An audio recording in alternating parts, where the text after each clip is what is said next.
ஏந்திரியா ஏன் அப்படி காலத்துல குடிச்சு வந்து என் தாலியை தூக்கல போறேன் கீழே நான் சைக்கிள் சமைச்சு இது சொல்லி விட்டுங்களா நீ என்னடா அவர் கூட சண்டை காலைல இருந்து புடிச்சு ஒரே வாங்கி எடுத்துக்கிறாரு கம்பெனில இருந்து போன் அடிச்சு கிடக்குறாங்க செக்யூரிட்டி எங்கன்னு கேட்டா நீ ஒரு நாள் நீ போடா அப்படின்றாருமா ஆனா குஷ்டு பத்துங்கன்னு தெரியுது இல்ல ஒரு நாள் நீ போயிட்டு வா என்ன என்ன போ சொல்றா செக்யூரிட்டி எல்லாம் சாதாரணமா நினைச்சியா பிரியாணி பக்கத்துல வச்ச பிரெட் அல்வா மாதிரி வாங்கி நக்கிட்டு போடுவானுங்க நைட்டு வரவனுங்க எல்லாம் என்னடா சொல்ற ஆமாமா நைட்டு ஃபுல்லா குச்சி சுத்தி கிடக்குறானுங்களா அவனுக்கு என்டர்டைன்மெண்ட் செக்யூரிட்டிங்க தான்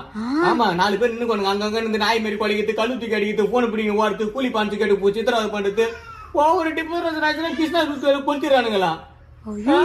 என்ன போய் மாட்டி சொல்றேன் அவரு டான்ஸ் ஆட வைக்கிறானுங்களா நைட்டு ஃபுல்லா பாட்டு போட்டு விட்டு அவனுக்கு போதிக்கு பிறகு ஊருக்கா நான் போய் நைட்டு மாட்டிக்கினா நான் நிலமா இந்த வயசு நான் போக முடியுமா அவன்கிட்ட